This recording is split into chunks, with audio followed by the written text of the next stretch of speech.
নমস্কার বন্ধুরা, আজকে আমি এমন একটা রেসিপি নিয়ে চলে এসেছি। গরম ভাতের সঙ্গে যদি এই রকম রেসিপি থাকে তাহলে কিন্তু আর কোনো কিচ্ছুর প্রয়োজন হয় না। নমস্কার, আমি দেবশ্রী, দেবীজ ঘরকন্যা উইথ রেসিপির একটা নতুন রেসিপিতে আপনাদের সবাইকে স্বাগত।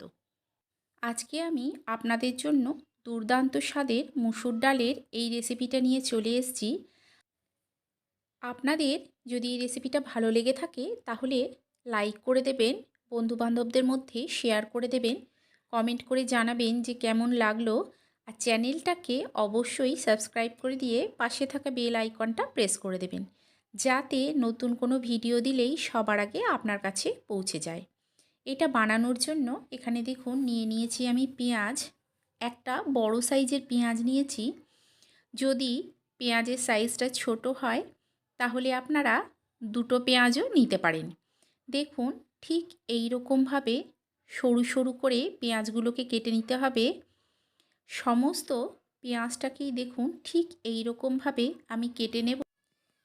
এই ডালটা খেতে এতটাই সুন্দর হয়, শুধু যে ভাত দিয়ে খেতে ভালো লাগে এমনটা নয়, রুটি দিয়েও খেতে কিন্তু ভীষণ ভালো লাগে।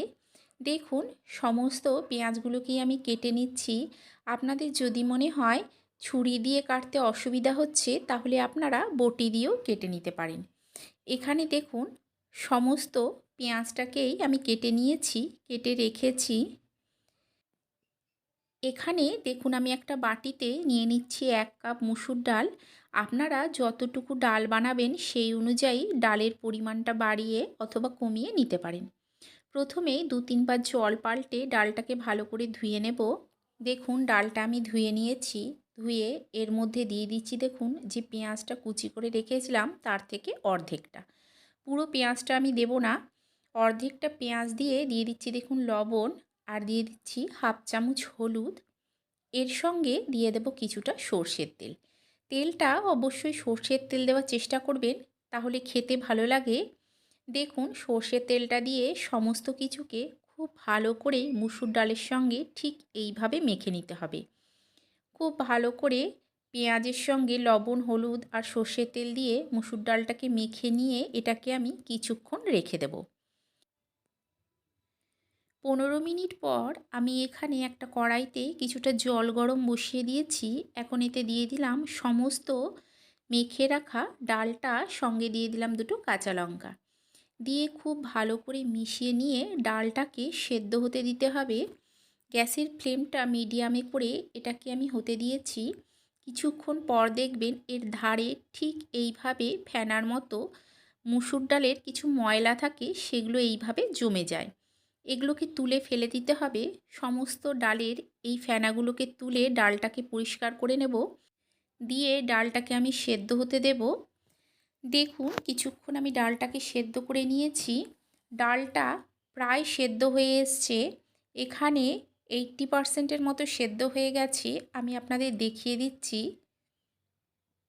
দেখুন এটা আমি অন্য সাইডে বসিয়ে দেব, আর বাদবাকিটা সেদ্ধ করে নেওয়ার জন্য ততক্ষণ আরেকটা কড়াইতে আমি দিয়ে দিলাম কিছুটা সর্ষের তেল। তেলটা গরম হলে ফোড়নে দিচ্ছি কালো জিরে আর কয়েকটা শুকনো লঙ্কাকে আমি ভেঙে নিয়েছিলাম সেটা। ফোড়নটাকে কয়েক সেকেন্ড ভেজে নিয়ে দিয়ে দেব পেঁয়াজ। এখানে অর্ধেকটা পেঁয়াজের সঙ্গে আমি আরও একটা ছোট সাইজের পেঁয়াজ কুচি করে নিয়েছি। পেঁয়াজের পরিমাণটা আপনারা আপনাদের পছন্দ অনুযায়ী দেবেন। পেঁয়াজটাকে দিয়ে গ্যাসের ফ্লেমটাকে লো টু মিডিয়ামে করে ভালো করে ভেজে নিতে হবে। যতক্ষণ না পেঁয়াজটা লাল হয়ে ভাজা হয়ে যাচ্ছে, তবে এই সময় কিন্তু গ্যাসের ফ্লেমটা হাইতে করবেন না, এতে পেঁয়াজগুলো পুড়ে যাবে। দিয়ে দিলাম অল্প একটু লঙ্কার গুঁড়ো। ভালো করে মিশিয়ে অন্যদিকে দেখুন ডালটাও আমার ভালো মতো সেদ্ধ হয়ে গেছে। এখন এতে দিয়ে দেব সমস্ত এই ফোড়নটাকে দিয়ে নিয়ে ভালো করে ডালের সঙ্গে মিশিয়ে নেব। মিশিয়ে নিয়ে এটাকে আরও কিছুক্ষণ ফুটিয়ে নিতে হবে। আরও 5 থেকে 10 মিনিটের মতো আমি এটাকে ফুটিয়ে নেব।